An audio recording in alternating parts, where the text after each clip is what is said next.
Resistance dream governor Andrew Cuomo is now just flat on admitting that he is begging rich people to come back to the city of New York, even offering to have a drink with them or make them dinner. Let's take a listen.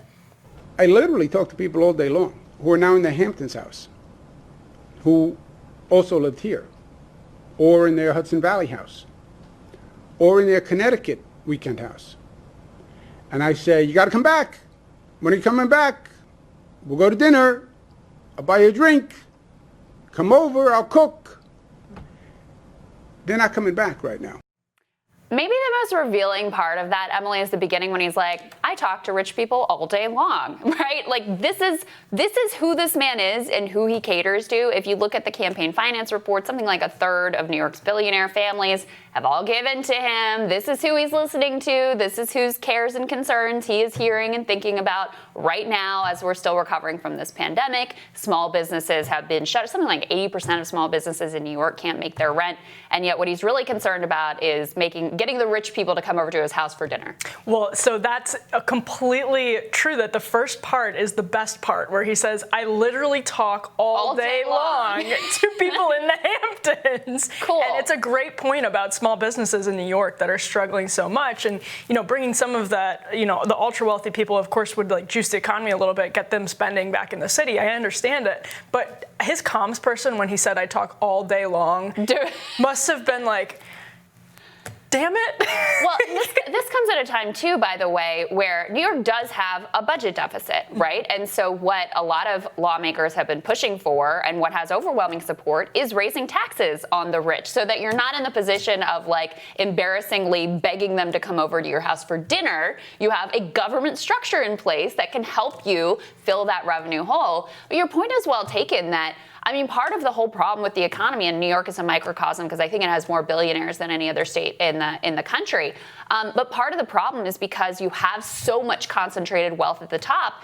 You're right. The economy is disproportionately dependent on these individuals. And so what you end up with is politicians like Andrew Cuomo, who, by the way, get put into office by them to represent their interests. But they are put in the position of basically like begging and pleading with them to do the right thing and to help people out because we are ultimately so dependent. So it becomes this like circle where the government is run for them and the government is dependent on them. And so the power relationship is completely screwed up. Well, here's what's, I think, most depressing about the entire situation is that New York City, maybe not New York State, but New York City, that's a place where high earners are actually taxed pretty hard already. And the problem here is that you have a government that's too incompetent to use the money well. It's like, look at the subway system in New York and how people are so upset about that. It's a mess. They're taxing people at a high rate and they have no way to competently spend the money. That's like, step one is just taxing people and getting the revenue. Step two is actually serving the people who you taxed with spending the money well. And New York City, at least, has shown absolutely no ability to do that efficiently. Well, and let's throw up on the screen this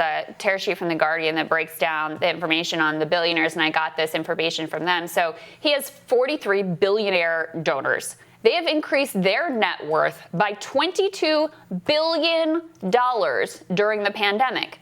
So they are doing just fine right now in their Hamptons homes.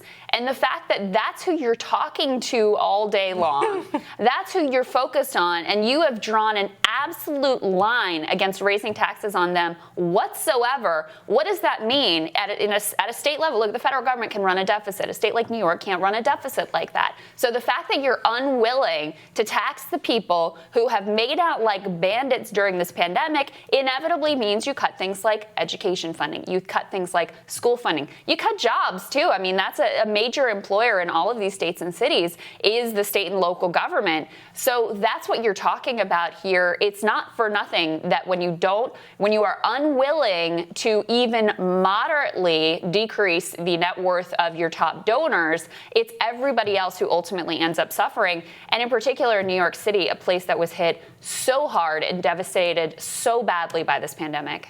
Yes, particularly New York City. And something that's really interesting about this, and I'm actually going to take Cuomo literally, or relatively literally, when he says these are the people he's talking to all day long, because I think that's true. I think it's true. I don't think he would have said it that way if it weren't. I'm sure he talks to other people here and there. But that's, this is such a good example of a huge problem with politics in this country, is that politicians get so much face time with people who live in a very small bubble. And getting out of that bubble is actually really important. And getting out of that bubble in meaningful ways is actually really important, because it just gives you an entirely different perspective on the world and on your city and on your state. So it's just a really important thing to do. And to be, interfacing all day with ultra wealthy people, it's going to skew the way that you see your constituents. Yeah. It's not healthy. It also really reveals the sort of hollowness of both the media and also like the neoliberals who are obsessed with the mainstream media, because this is diminished a little bit. But Cuomo's been like the hero governor, for nothing other. I mean, some of his decisions, which we tracked here very closely with regards to nursing homes and liability shields. By the way, the corporate liability shield that Republicans are pushing right now here, they copied and pasted it from Andrew Cuomo. Literally, John Thune copied and pasted it. So his decision making was not good. They shut down too late. And yet, because he gave this like authoritative, commanding performance, he was able to perform the role of like authoritative leader. That was ultimately all they cared about. And then, of course, you add to it CNN having his brother interview him every day, and you end up with this completely hollow analysis of where we are, so that he can get away with, rather than serving the interests of the vast majority of New York, hanging out with the billionaires and begging them from their Hamptons homes to come back to the city. This is arguably the definitive explanation for how the corporate mainstream media perpetuates corruption in the system, is that it will latch on to politicians like this and be less critical than it should be when he's making all of these. I mean, he was getting those primetime interviews with his brother while he was making decisions that were leading to increased deaths in nursing homes. It's disgusting.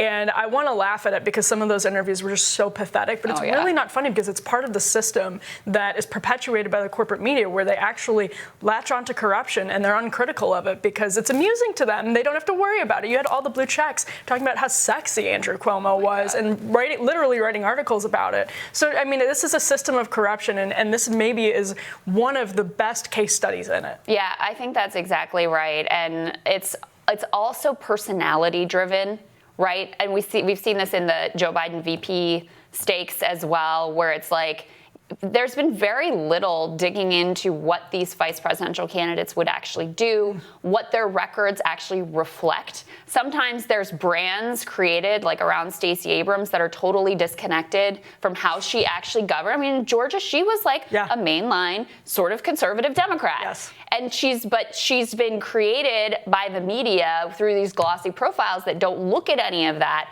as this progressive sort of hero. And I don't think she's on the short list anymore, but that's just one example of how shallow. Kamala Harris, same thing, right? Her record in California as AG is not a progressive record. She may call herself a progressive prosecutor now, but when she was coming up, she thought the political expedient thing to do would be to sort of be the lock 'em up type, which a lot of Democrats did. But that is her actual record.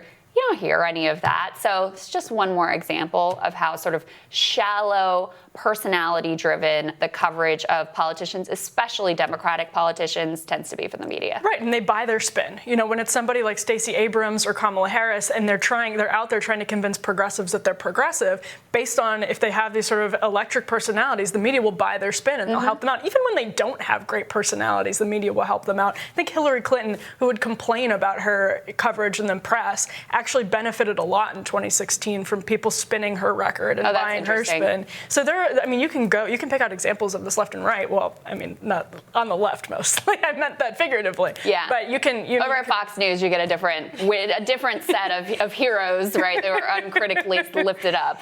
But it's not like nothing compares to how this like behemoth of the corporate media, how they do this with, and it's politicians. It's not entirely just on the left. It's also people in the center. Like the way the Never Trump people are sort of galvanized by the corporate media is astounding. I mean, it's not that surprising, but it's another really good example of this. They buy their spin. Absolutely, yeah. I mean, George W. Bush is now resistance hero. Nicole Wallace is the heart of programming at MSNBC.